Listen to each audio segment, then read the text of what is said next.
Dan saya nak buat penjelasan, takut ada sebarang kekeliruan kat sini. Hubungan saya, yang ni saya kena mengaku depan-depan lah. Hubungan saya dengan Azmin ni memang sejuk dan dingin. Dia mencapai tahap beku. Ni saya perlu akui, memang sejuk. Saya rasa sebabnya begini, ni pandangan saya lah.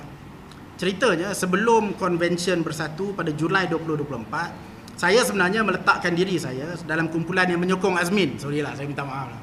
Tapi masa tu saya letak diri saya dalam kumpulan yang sokong dia. Saya rasa dia layak, even kalau nak jadi timbalan presiden sekalipun. Jadi saya sokong Azmin masa tu, sebelum pemilihan.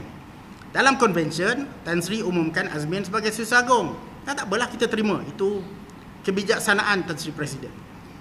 Sebaik saja selepas konvensyen, saya dapat maklumat baru yang mendakwa bahawa siasatan, ni selepas konvensyen, siasatan forensik terhadap video intim yang dikatakan membabitkan Azmin Ali disandarkan.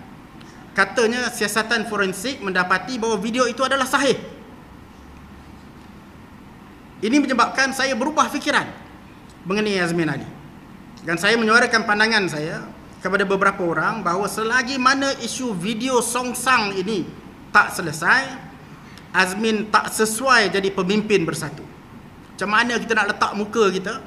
Bayangkan pilihan raya negeri Sabah nak datang, kita pergi kempen, orang kata, alamak, engkau pun video sandakan tak boleh selesai Sabah. Ini satu isu besar. Saya ambil sikap bahawa kalau political persecution, ya, kita wajib pertahan dan kita wajib lawan. Tapi kalau isu moral yang songsang, maka itu tidak sesuai untuk parti seperti Bersatu. Selepas itu, hubungan saya dengan Azmin selepas inilah yang perbahasan mengenai itu. Hubungan saya dengan Azmin ni memang terus jadi sejuk, dingin dan beku teruslah kiranya. Jadi saya tak pelik kalau sekiranya beliau sentiasa mencari peluang nak target saya.